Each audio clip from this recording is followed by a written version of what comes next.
Back to news. Secunderabad చిలకలగూడలో పాత భవనం కూలి ఇద్దరు మృతి చెందిన ఘటన మరొక ముందే హైదరాబాద్లో మరో విషాద ఘటన జరిగింది. కేపీహెచ్పి పరిధిలోని వసంత్ నగర్లో మీడోస్ ల్యాండ్ గృహ సముదాయాల కోసం నిర్మిస్తున్న ఆర్చ్ కుప్పకూలడంతో ముగ్గురు కార్మికులు అక్కడికక్కడే మృతి చెందారు. మరొకరు హాస్పిటల్లో తుది శ్వాస విడిచారు. మరో ఇద్దరికి తీవ్ర గాయాలయ్యాయి. మృతులంతా కూడా శ్రీకాకుళంకు చెందిన జనార్దన్, ధర్మారావు, నాగభూషణంగా గుర్తించారు.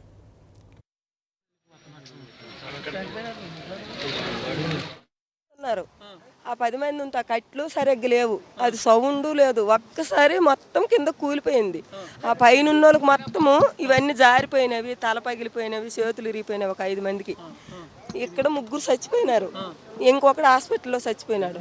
అంతవరకే మాకు తెలుసు. ఇక్కడ 10 మంది వరకు ఉన్నారు పైన.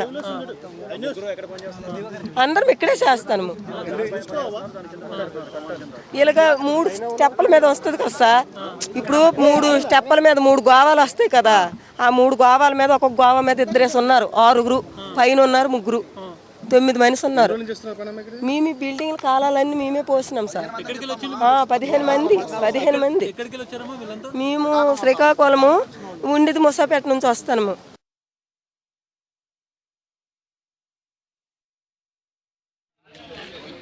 నిర్మాణంలో ఉన్న ఆర్చ్ ఒక్కసారిగా కుప్పకొలడంతో అక్కడికక్కడే ముగ్గురు మృతి చెందిన నేపథ్యంలో అసలు అక్కడ పరిస్థితి ఏంటో దానికి సంబంధించి పూర్తి వివరాలను చీఫ్ రిపోర్టర్ ఇస్మాయిల్ నడిచేస్తున్నాం. ఇస్మాయిల్, నిర్మాణంలో ఉన్న ఆర్చ్ అసలు ఏ రకంగా కోల్పోయిందో, ఆ టైంలో ఎంతమంది అక్కడ వర్క్ చేస్తున్నారు? దాదాపు 15 మంది ఆ టైంలో ఇక్కడ కన్స్ట్రక్షన్ వర్క్లో ఉన్నారని చెప్తున్నారు. నేను ఒకసారి ఏదైతే ఆర్చ్ పడిపోయిందో ఆర్చ్ చూపెట్టేటువంటి ప్రయత్నం చేస్తున్నాను. దాదాపు 20 నుంచి 25 ఫీట్ల ఎత్తులో ఆ పని జరుగుతుంది.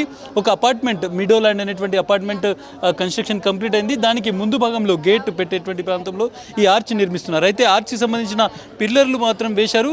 కింద ఎటువంటి బేస్ లేకుండా పైన ఒక ఆర్చ్ నిర్మిస్తున్నటువంటి సమయంలో ఆర్చ్ కూలిపోయింది. ఆ సమయంలో పైన 6 ఉన్నారు, కింద ఇంకొక 4-5 ఉన్నారని చెప్తున్నారు. పైన ఉన్నటువంటి 6 3 అక్కడికక్కడే చనిపోయినటువంటి పరిస్థితి. ప్రధానంగా వాళ్ళు కింద పడుతున్నటువంటి సమయంలో అందులో ఉన్నటువంటి కాంక్రీటు, అదేవిధంగా ఇనుప రాడ్లు తలకు బలంగా గాయాలు కావడం వల్ల 3 చనిపోయారు. మరో 2 చాలా సీరియస్గా ఉన్నారనేటువంటి పరిస్థితి. మనతో అక్కడ ఉన్నటువంటి ప్రత్యక్షాక్షి, అమ్మ ఎట్లా పడిపోయిందమ్మా? ఎంతమంది ఆ రోజు ఆ టైంలో పైన ఉన్నారు? 10 మంది పైన ఉన్నారు సార్. మేము 5 మంది కింద ఉన్నాము. అది సార్లకు సంబంధించింది, సెంట్రింగ్ వాళ్ళకి సంబంధించింది. ఆ కట్లు సరిగ్గా వేయలేదు. ఇక్కడ పడిపోయిన తర్వాత ఏడుచుకొని మస్తు మందికి పిలిచిన మొక్కలు కనిపించలేదు.